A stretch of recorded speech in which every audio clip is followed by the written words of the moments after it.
self-care is not selfish.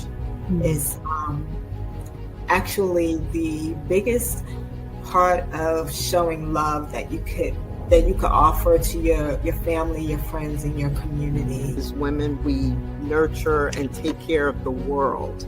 And so it's just so important to make your health, your self-care numero uno. So get around people who are going where you want to go and who are where you want to be.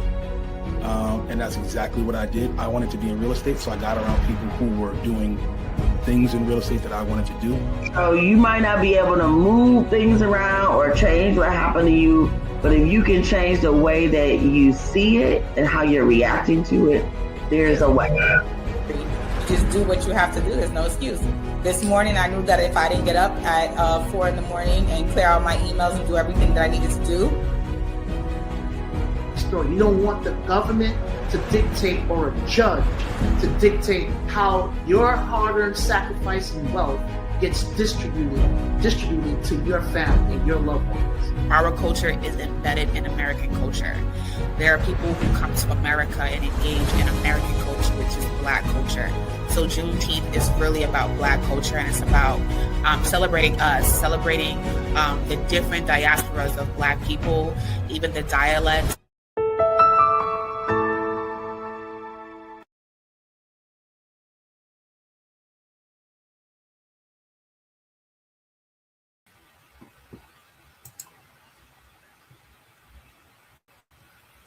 Hello, and hello. Hi, everyone.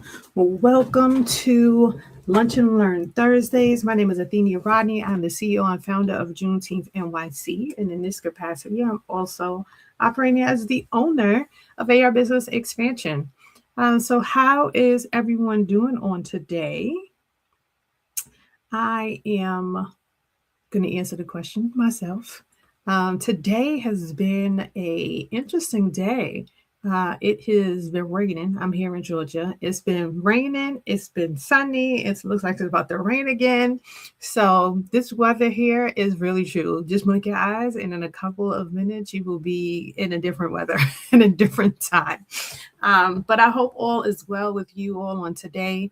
We are coming to the close of the end of the third quarter. And for those who are not prepared for, the end of the first quarter, the third month of the first quarter. Let me rephrase. This is the third month of the first quarter of the year. And those who are not prepared to go into the second quarter, my question to you is, what are you doing to get ready? What are you doing to get ready for the next phase of the year?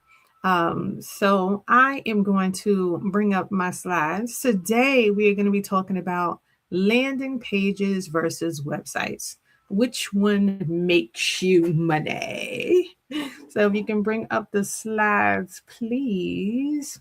Which one of these makes you money? I am curious to hear your thoughts about what you think for this answer. Which one of these do you think makes you the most money?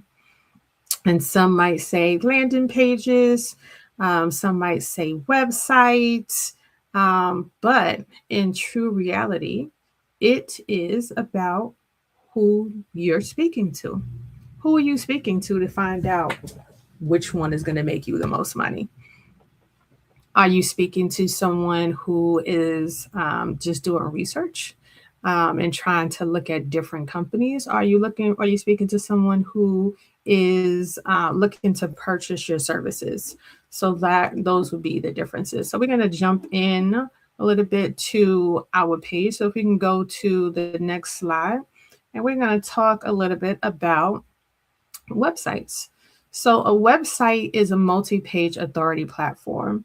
So when one thinks of a website, it is a space where multi-level things are happening. Usually you might have some background information about the organization. You might have calendars on there. You might have a gallery You might want to put the history of the organization or like some of the things that you've done in the past. So it essentially holds the authority of everything that you do, right? But even with that, you still want to have it segmented because you don't want to throw everything at people all at once. You want it to be clear still when people go to your site what it is you do. You don't want to go to the site and be like, oh, they do this and they do this and they do that and they do that. And you're like, I'm not really sure what they're an expert at, but I know they do a lot of things. And unfortunately, when people think, especially in our community, we think that it is better to do everything. And not necessarily so, because we end up overwhelming ourselves. And that is really a part of why I got into my business, because a big part of everything is that we're overwhelmed. We're overwhelmed every day of of our lives, right? We have things going on at work, we have things going on at home with our families, whatever activities we might be a part of, whether it's church or things of that nature. And then so the last thing we want to do is, if this is especially something that we're looking to make into a real business, or it is our full-time business, we don't want that to be something that's stressing us. We want it to be something that is bringing us customers, not that we're like, oh my gosh, where am I going to get the next, where am I going to get the next person? So websites are good for brand credibility. It's also great. And that's where SEO comes in, right? You might do a blog on your page so that people are able to find more information about what you know. Because if you've been doing this for a while, you want people to know that you know what you're talking about, right? And it's not enough to just do the work. You really have to be able to show that you know what you're talking about as well. So what does that look like? It looks like blogs that have detailed information outlined on your page. It also looks like pictures of work that you've done in the past. It may also look like, let me think, it may also look like presentations or workshops that you've done or that you've been a part of. It also could look like media outlets that have your information, like you've gone on to media spaces and shared things about what you're doing. So all of those are spaces that help to build brand credibility. Basically, people want to know that you are exactly doing what you say that you can do, right? All of that helps with building out your SEO. And that's SEO is just search engine optimization. And really, that is, how do you show up when someone searches what you are doing or what you're selling? So I know we have a couple of people that are on. Share with me what your business is, because I'd like to be able to direct some of my comments specifically to your business. When you're doing SEO, I tell people all of the time, the biggest thing that you should do is make sure that you are including information about your top keywords at least 13 times on your page. So if your business is specific to a specific location, you want to keep that information prevalent, right? So if it is, you're mostly working in Brooklyn or in New York City, you want to have that. So because you don't want, the last thing you want is for a prominent customer from California to be reaching out to you and they're like, oh, I want to hire you for my services. And you are like a balloon artist, and are you going to charge them $600-700 to get to California to do the job, and then all of the time hotel and all of that stuff?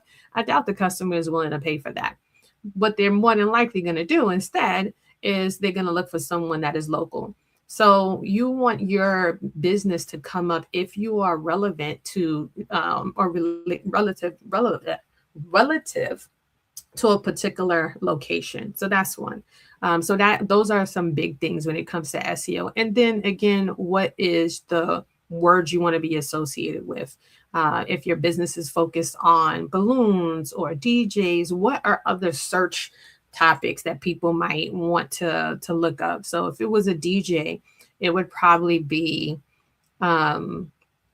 music extraordinaire or birthday DJ or something like that, or Sweet 16 DJ. So any of those kind of keywords that you would like to focus on are some of the things that you want to make sure you have on your site in multiple pages, multiple spaces, at least 13 times. And then last, it shows that you are a thought leader. And like I said, having a video on your website or any publications that you might have been a part of will help to show that you are a thought leader. Next slide, please. So defining landing pages. What exactly is a landing page? A landing page has a single focus. It is not all over the place like your website. It doesn't have a bunch of things going on. It can be used for campaigns. That's usually like a campaign would be focusing on a particular thing that I'm trying to do. It can be used for speaking events. So if you're doing a speaking event, you might put together landing page, because all of the information on that landing page is just going to be focused on that speaking event. So for example, we're doing, let's say a conference, right? And a conference, we have 10 speakers. We have, you might want to have information about hotels. You might want to have information about travel, anything that is relative to that particular event. So that would be a landing page. Paid ads. Something that you would use to send or direct people. A lot of times people will do paid ads and they'll send them to their website. And that's the worst thing that you can do, because people will go to the website and get lost, absolutely lost. Because they're like, okay, you said that you were doing landing pages, and I got to your website, and it's talking about websites, and I'm like, I don't know, you just sold me on your social media about landing pages, and now you're sending me to talk about websites. I'm confused. People want to go to your site and they want to say, is this service for me or is this service not for me? And that is the biggest thing that a landing page does. It only allows somebody to answer two questions. Yes, this is for me, or no, it is not for me.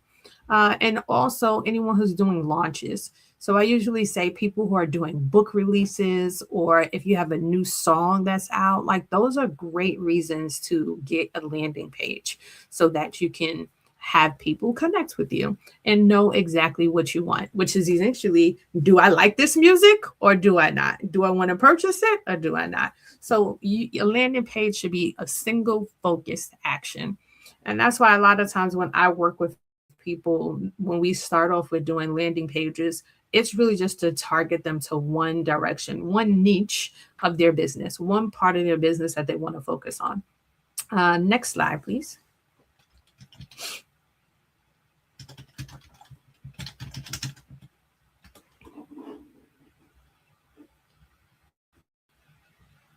Next slide.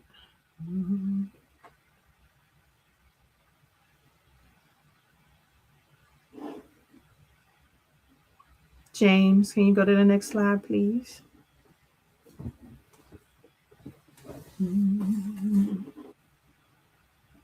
Uh-oh. I think I lost my tech person. James, you there? Can we go to the next slide, please? Well, while we're waiting for James to come back, what do we have in the room so far? So we have Innovative Resilience. He says, hey, y'all. Hey, hi. How you doing? I hope all is well. Thank you for joining us. We appreciate you for being with us on today. Thought I saw a couple other people on the YouTube channel. We got a couple of people on our Instagram channel as well. So welcome. Thank you for joining. We got some people on TikTok. Hello, hello, hello. And trying to see all of the different platforms that we got on here. Let's see where we got people coming in from. And I think that's it for now. All right. I think James is trying to get it back together. We'll see what's going on. All right, there we go. All right, so big mistake. Most businesses send traffic to. So I'm going to ask a couple of questions. I want to see what you all know about what's the best place to have your business go. So a lot of businesses do these big mistakes, right? they have people go to their homepage, and why that hurts their conversions. Like I was sharing earlier, the biggest point to that is the fact that you are sending people to a lot of information. And that's the space that someone would go afterwards. So after they've gone to your landing page, typically they'll go to a space where they can find out information, where they can go through and do research on you. But it should not be the main space that you're sending or you're directing them to. Next slide, please.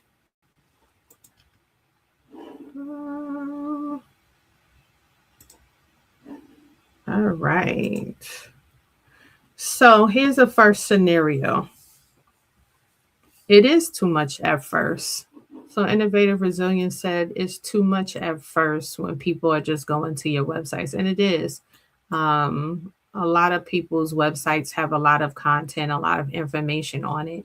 And it makes it difficult. I mean, I'm not gonna lie, I wouldn't send anyone directly to just our Juneteenth page because there's a lot of information. We have our history, how long we've been in business, our pictures from years past, all of the things that we're doing, from our volunteers to our vendors to fashion show. Like, we have a lot going on as an organization, and all of that is capsulated on that page. So if I'm sending someone to the page to get information, it becomes a little difficult if the information that they're looking for is not like glaring.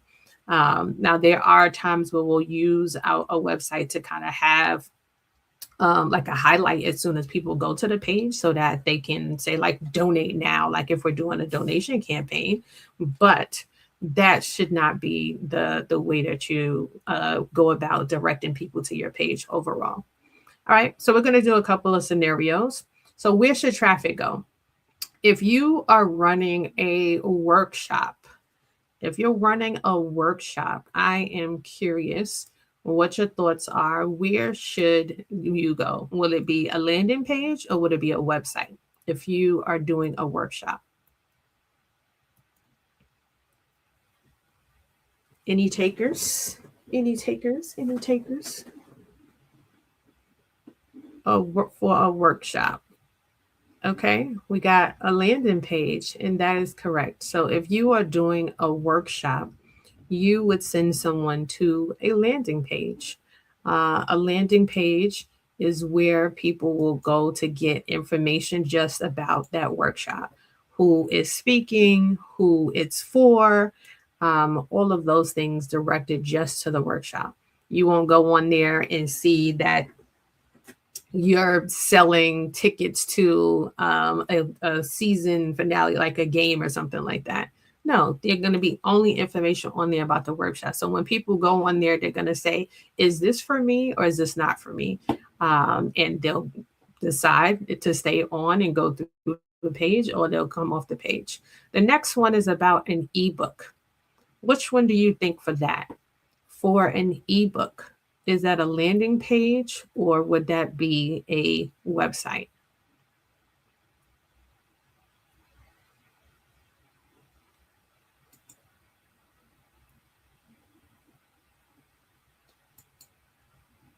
Would this be a landing page or a website for an ebook?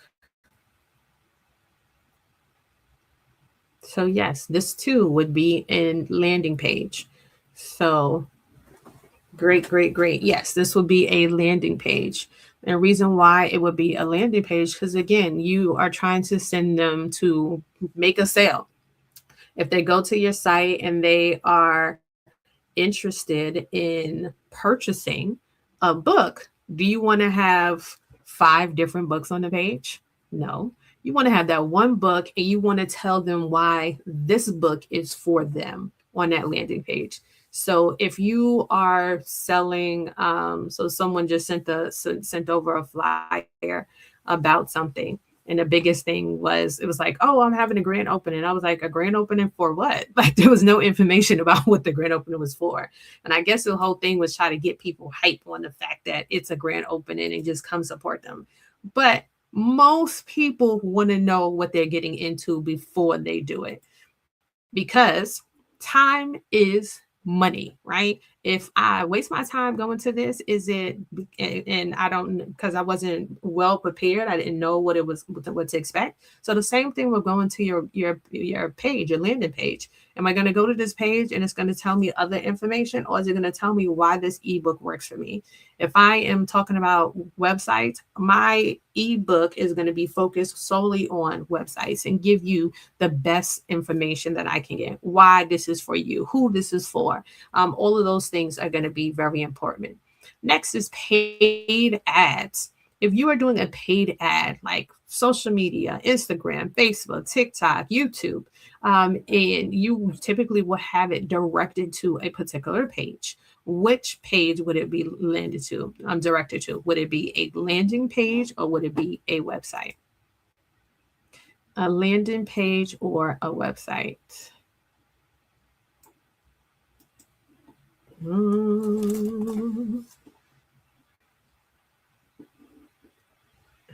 And I see we got more and more people joining us. Welcome. Drop your name in the chat and let us know that y'all are in the building. I know we got all of these usernames. I'm like, it's sometimes be so hard to try to understand what it is. It's like a bunch of letters together and then a bunch of numbers on the back end. I'll be like, huh? What does that say? All right. So one person said it depends, but I'll say both. Interesting. Okay. I'm curious to see what some others say. Anybody else want to take a stab if you think this is a landing page or if this would be a website for an ad? An ad. If you are doing an ad on social media, where would you direct the traffic to? So someone said a landing page. So yes, this would also be a landing page. But to Innovative Resilience point, it depends. Because if, for example, I am doing a press release and I am letting people know about the events that I am doing for Juneteenth, I'm going to send them to the website that has all of the list of events that we have going on and the individual pages. But I'm framing it so people know when they get to the site what's going to be on the site for them to look for. If you are looking to, again, to get people to make a yes or no decision about something, to like purchase an item, or if you're looking for them to sign up or register for something, then it should go to a landing page. So thank you for saying that. And then our next one is a referral campaign. So what is a referral campaign? A referral campaign is when you are referring people to a particular resource. So it might be to referring someone to other events. It might be referring people to vendors for let's say you're putting together a block party. You might have a page that has a list of services that you could refer to, right? So like a DJ, someone who does stages, tables, tents, chairs, all of that would be on a page, a referral campaign. So now would this be a website or would this be a landing page? Would this be a website or would this be a landing page? A referral campaign.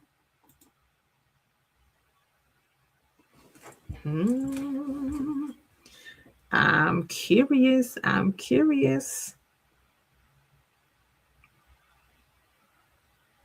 Landing page. You are right. So a landing page would be where you, no, actually, sorry, I'm wrong. Referral campaign would go to a website. So a referral campaign would go to a website because you would have a lot of background information about a number of different things. So you'll be directing people to resources. So resources would typically be a part of something else, and it's usually a part of a website. So it'll be a page that you would typically have on your website, but it would not be a standalone because at the end of the day, there's no directive. You want to get people to make a decision on if they are engaging with you or not engaging, all they're doing is getting information. So if they're just getting information, then it would be a website. So websites are information, and the other pages are things that would direct you to a particular cause, actually, to make a yes or no decision. So next slide, please. Conversion psychology. Landing pages remove distractions. Websites build trust. And you need both strategically. So, like I shared before, websites are things that you would have a lot of content on. So, blogs, things like that, so that you can do, so people can find out more about you. So, if I go to your landing page and you're telling me about how great you are and how many people you've serviced and how you did such a wonderful job with these individual, I'm like, okay, great. This is something you created. Now I'm like, okay, let me search the internet and find out what's out in the ethos about this person, right? What have they been doing? What are they most engaged in? Who are they connected to? All of those things. And so that's where I would go to the website.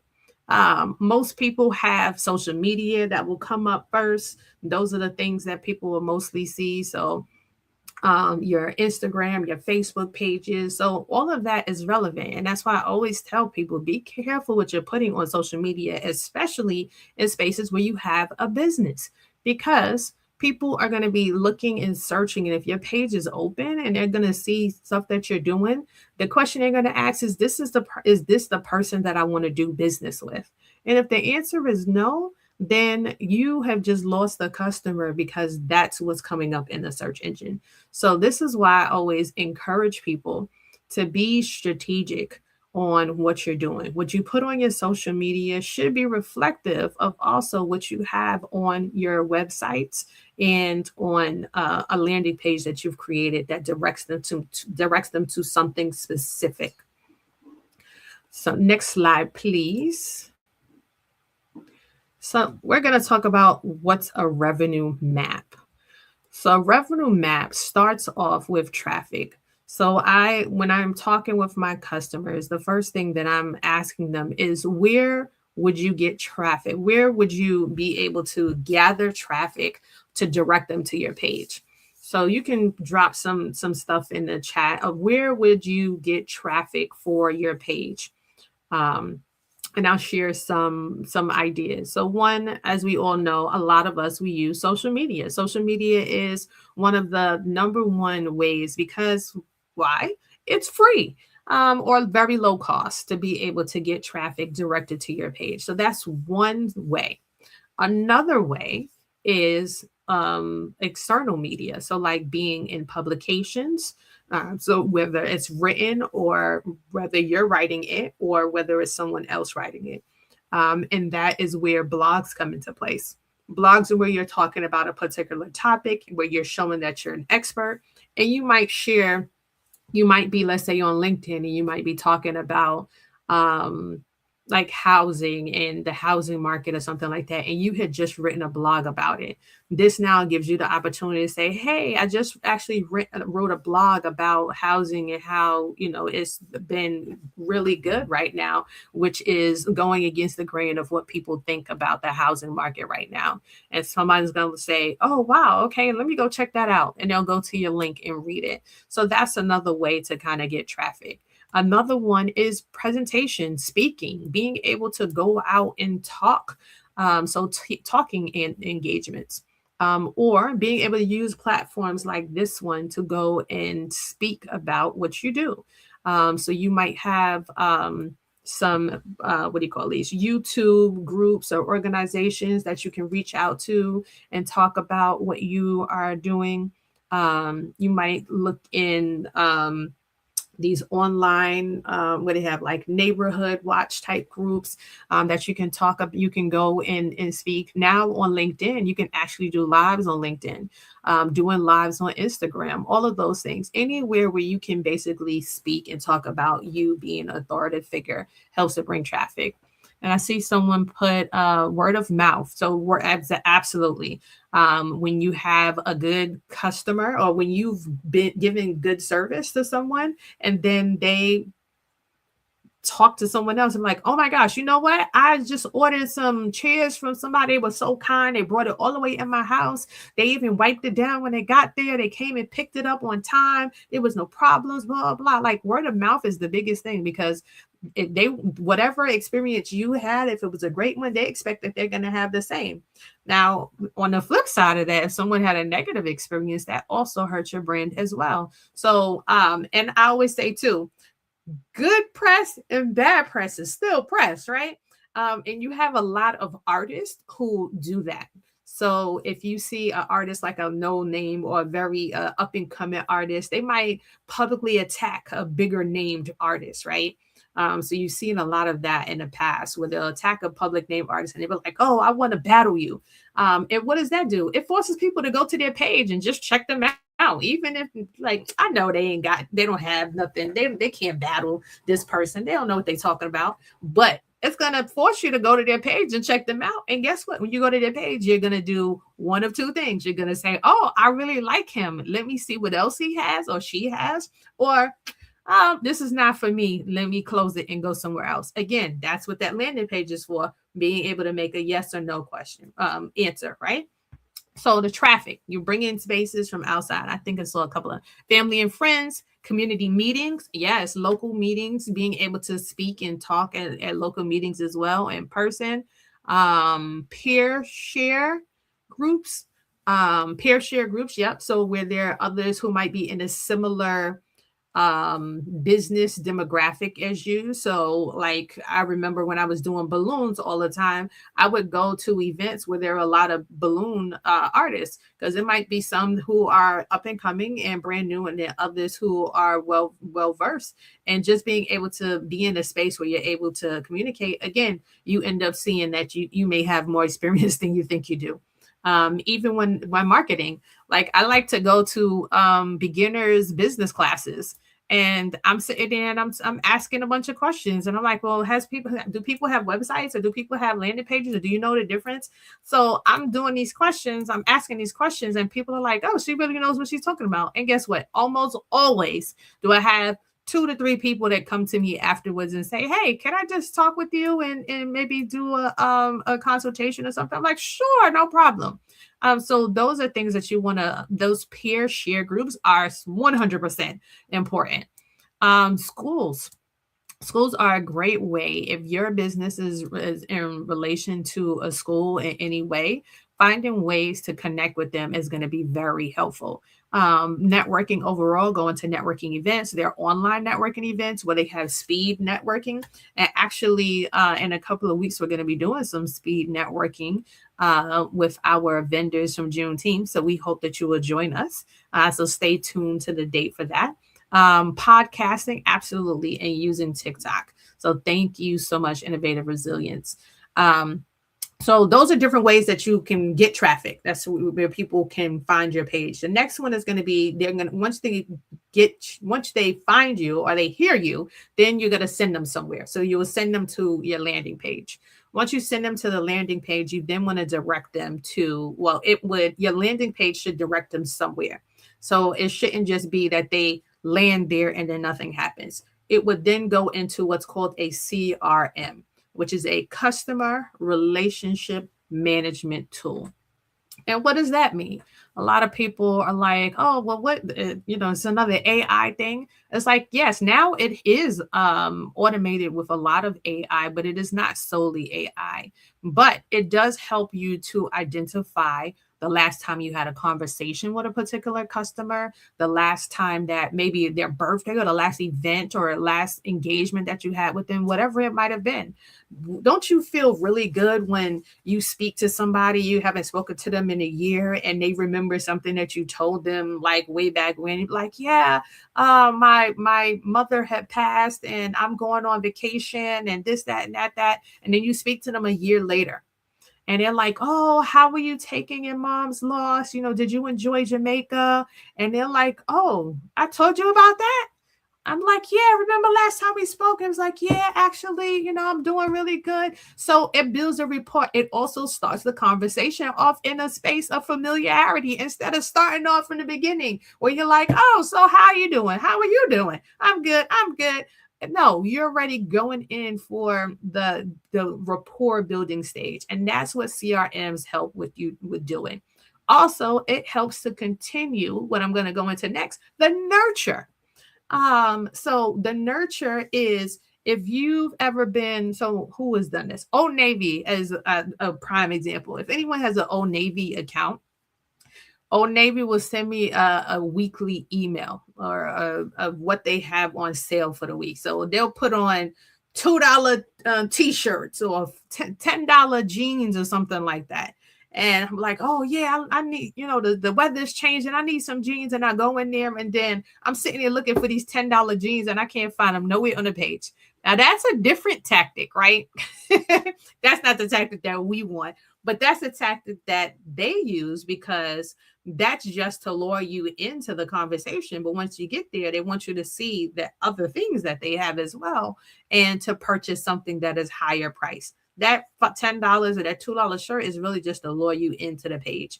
And a lot of what I call that is a free offer. So when I am helping to build out a landing page, one of the things that I'll say is, what do you want your free offer to be to a business that you're working to, someone, a potential customer? What will be of value to them? So for example, for my business, I offer my free offer is a 30-minute consultation where I will go through one avatar with you. So we'll talk about your SWOT, your strengths, your weaknesses, your opportunities, and your threats of your business. And I will identify 4 different avatars for your business. And we're only going to focus on one of those 4 avatars during that time. So I give a lot of value and then we also will give you a marketing plan, a marketing idea of how you can market to that one avatar. And I 100% have gotten, this is amazing. This is great. I love what you just shared with me. It opened my eyes to new things. I didn't think about my business this way. I didn't even think about this as being a particular avatar. And usually what's the next question? Can we do the next avatar? And that's when I say, sure, we can. That though is not free. That is full price. So that's where you are getting individuals into your system. So that landing page, I'm getting the contact information, I'm getting the text messages, the phone number so that I can send text messages and I can nurture them because now I know that they are interested in what I am talking about. They are interested in my business. They're interested, let's say, in landing page build outs, right? They're probably not really sure, but they are still interested. They may have set up some time with me, but maybe they didn't have the money right now. They may have set up the time with me, but they're like, you know what? I'm also speaking to somebody else about this. But then I start sending them a series of emails, which are called nurture. One email might talk about my story and how I got involved. Another email might talk about why this is beneficial for them.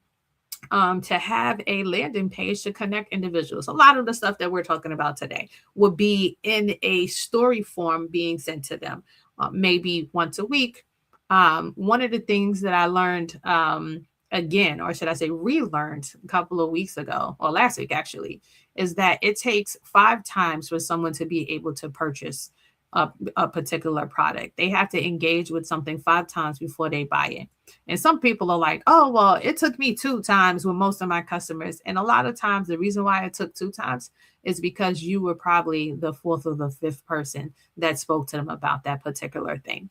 So especially in areas that are very convoluted, like life insurance, where almost everybody is selling life insurance, right? If you don't continue to follow up, then that means when you stop following up, you might do 3 follow-ups. And then that 4th time or 5th time that you didn't follow up, somebody comes in and swoops that customer from you. And then the next time you speak to them, you're like, oh yeah, I spoke to this guy right after I spoke to you. And I actually purchased life insurance from him. And you like, what? Like I spent 3 calls with you. You didn't buy from me? Absolutely. So that's part of what nurture looks like. And then you want to, at some point during your nurture, you want to put in an offer of how you might be able to make their business better. And that offer can be a low offer, not like what you had shared during your initial meeting with them, right? But a low offer. It could be, oh, here's a workshop that I'm doing that might be like a $29.99 or something like that. But something that is in the realm of they're still getting to know you, right? That nurture is part of that know, like, and trust factor. And that's where you continue to grow in that space. And then the last is when you get to close the deal. And that's when you get to say, this is my customer. And I'm so excited that I continued on this journey and I was able to close the deal. Next slide, please. So if you don't really realize, systems before scale is like my thing. And I have been doing business for now probably about 17, 18 years. And one of the things that I learned is that I can't do it all myself, right? And not all the time, with me farming it out to others, am I going to get the result that I'm looking for? Only thing that I can control is myself. I can't control anybody else. I can't control any staff members, any assistants that I have, none of those. Only thing that I can control is myself. So helping and understanding about like how an ad runs or how it ran, without having a tracking system. If this, like saying this, if I had a bunch of flyers, right? 1,000 flyers, and I just gave it to some kids to go take outside and just give out. And then they came back like, okay, we gave out all the flyers. And you're like, okay, well, where did you put them? And you're like, I put them on corners. Which corners? I put them on the corner over there and a corner over there and a corner over there. Is that helpful to you as a business owner? That's not helpful to me, because I want to know which corners you put it in, because if I get a lot of traction from that corner, I want to make sure that we go back to that corner again. But if you didn't tell me what corner that was, then I would not know. The same thing with your sites, right? If you are not able to track where your traffic is coming from, then you are doing it all blind. You're doing it blind and you're wasting money and you're wasting time. Both is money, right? Time is money. So you want to be able to have a system in place so that you can track what you're doing, so that the things that are working for your business, you can continue doing them and you can increase the time that you're spending there. So for example, I have been going through a couple of platforms. Alignable is one of them. I've been going through LinkedIn, and then TikTok. So those are the three platforms that I've been kind of dabbling with. I've been getting some big traction from individuals in Alignable. So guess what? I'm going to spend more of my time in Alignable, because I'm seeing that with the time and energy that I have, that's where I'm getting my most ad spend time, right? Now I want to put it into automation, because if I'm going and doing networking and every hour on the hour from 9 o'clock to 5 o'clock, am I going to have time to stop and say, oh, this person responded, let me respond to them, let me send them my link so that they can book a time on my calendar, let me this, let me that?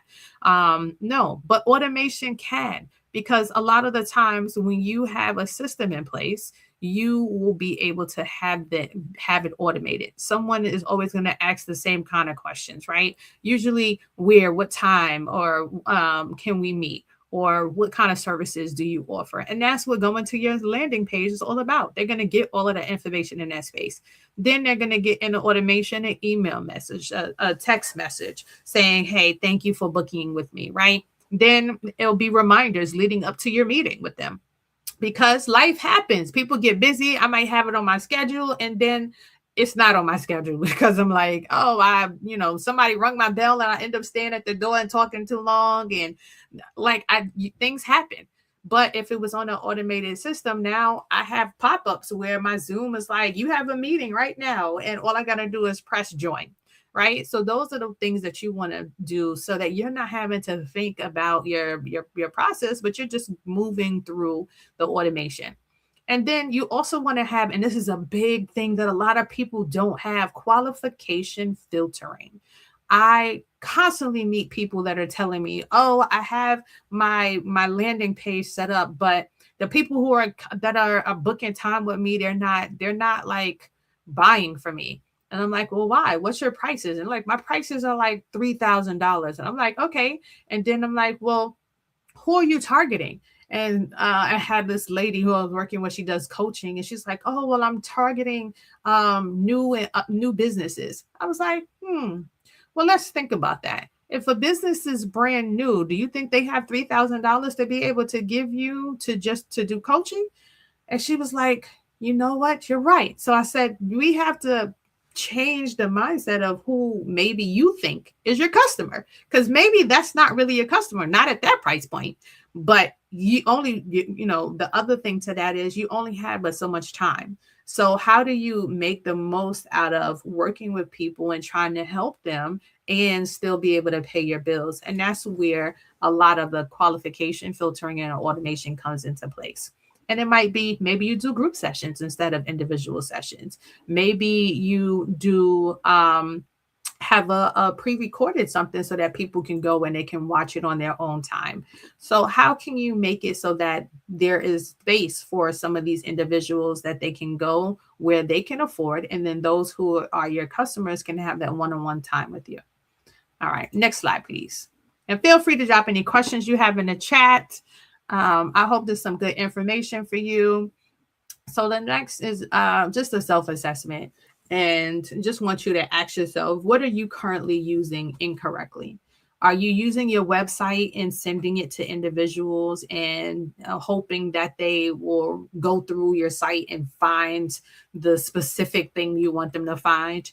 Or do you have a landing page that you can send them to that has back-end automations that will allow them to find what you would like them to find and make a decision? Yes, this is for me, or no, this is not for me. And the last slide is just my contact information. So like I shared, if you are interested in booking a strategy clarity session with me, I would love to be able to help you. I offer a 30-minute consultation where I will walk you through, like I said, your SWOT, your strengths, your weaknesses, your opportunities and threats of your business. So where there are opportunities for your business, where there are threats for your business. And we'll actually do, like I said, a Zoom where we're going to be talking about this. So this will be a more intimate, small group. And we'll send that out to those who are already in our ecosystem. So those who we've been nurturing for a while. So if you're not, you need to definitely go and get on our newsletter for AR Business Expansion, or follow us on Instagram so that you can continue to learn a little bit more about what we have going on. But after we do a SWOT, we will go through your avatars. We will talk about what are your 4 biggest avatars for your business. And then we will do a marketing plan to target one of those avatars. And it will be all yours, totally complimentary. It is well worth it. So if you are interested, please go to this QR code or go to the ARBusinessExpansion.com and book some time. And that's all for me, y'all. This information is key to the success of any business. Absolutely. That is absolutely, absolutely true. What I'm sharing, I hope you got something from. I know you got something from it. So what I encourage you to do is to like, share, and tag someone, a business owner, or someone who's looking to go into business that this could be helpful for. This information that I'm sharing for the month of March is my gift to my community. I have been studying, doing so much, learning so much information about all of this, about landing pages and going in more depth about SEO. I've been taking classes. When I say I am like an overload, we have been also doing trials with individual businesses to see what works. So in different demographics. So this is absolutely my sweet spot. I know that for a fact. I've been doing this now for 3 years, intentionally focusing on it. And it has definitely been working. So next week, March the 19th, we are going to be talking about funnels that actually convert. Without being salesy. So a lot of people might go to these funnels and it's like everything is like kind of selling them. And that's the absolute wrong thing to do. Like I said, it takes 5 engagements for someone to be able to purchase from you. But those engagements, guess what? The secret is it's not about you. It's about the customer. Every one of those 5 engagements has to be about what's the customer's issue that you're solving. So finding and identifying what their issue is, and then helping them solve it. If you are doing anything but that, it's not something that is helping the customer. And that's why it becomes a sale, because they're like, I don't care about this. This has nothing to do with me. You have to make the customer feel like, were they listening to me last night? Did they hear me complaining to my BFF? Did they hear me complaining to my boyfriend or my girlfriend or my husband or my wife? That's what your work should be doing. It should be making people think like, is somebody listening to me? And the only way that happens is when you are talking to people's pain points. And we will talk a lot more about that next week in funnels that actually convert. So again, my name is ATHENIA Rodney, CEO and founder of Juneteenth NYC. We're almost at Juneteenth. We are within the 100 days mark of getting to Juneteenth. Our event is on June the 20th. We will be at Gershwin, aka Linden, aka Sunny Carson Park, whatever name you use. That is where we will be, on Vermont Street in Linden on June the 20th, the day before Father's Day. We will be starting off the week first and foremost with our Black King celebration on that Thursday. That's June the 18th. On the 19th, we have our virtual summit. And on the 20th, we have our festival, parade, concert, kids corner, all of it. And this year, it's FIFA World Cup. So hopefully we get some of this grant money that's been going around. And we hope that you've been applying for it and making yourself ready. So again, ATHENIA Rodney, CEO and founder of Juneteenth NYC. Thank you for your time. I look forward to seeing you all next week. Have a good one. Bye.